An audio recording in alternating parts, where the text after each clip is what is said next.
Hello mga ka-pilgrims, samahan nyo kami sa aming trip to Hong Kong. Sa video na ito, aming ikukwento ang aming experience sa immigration interview. Ito yung madalas na kinakatakutan at minsan may mga na-upload. Sayang naman yung pinag-ipunan ninyo para sa bakasyon na ito tapos ma-upload lang. So ito yung aming na-experience na natuloy kami sa aming Hong Kong trip. Una sa lahat, dapat kumpleto ang inyong mga dokumento. Itong Hong Kong ay visa-free para sa mga Pilipino na nagbabakasyon. Pagdating sa airport, magbayad ng travel tax at dapat nakapag-fill up na ng e-travel sa egov.com. Pagkatapos ay pumunta na doon sa inyong airline para sa check-in at makuha ang inyong boarding pass. At ito na ang nakakakaba dahil pupunta ka na sa immigration. Medyo mahaba ang pila dito kaya dapat mayroon kayong mahabang time.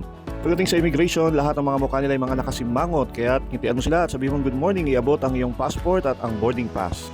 At ito ang mga tanong sa akin.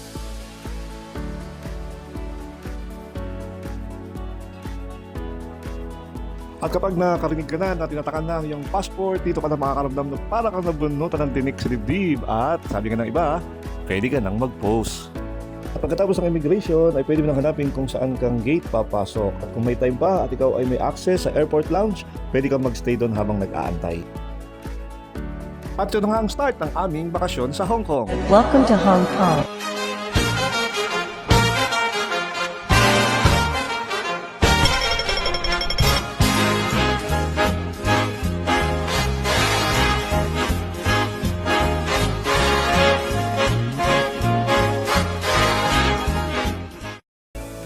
Same time lang ang oras sa Hong Kong at sa Pilipinas kaya hindi na mahihirapan sa pag-aatyas. Napakalawak ng Hong Kong International Airport kaya susundan mo lang yung mga tao dahil pare-parehas naman kayo napupuntahan yung immigration ng Hong Kong. At napakadali dahil ang daming signage, malinaw, maliwanag at napakadali lang, hindi ka maliligaw dito. Okay, so please follow for more travel and pilgrimage video. Thank you!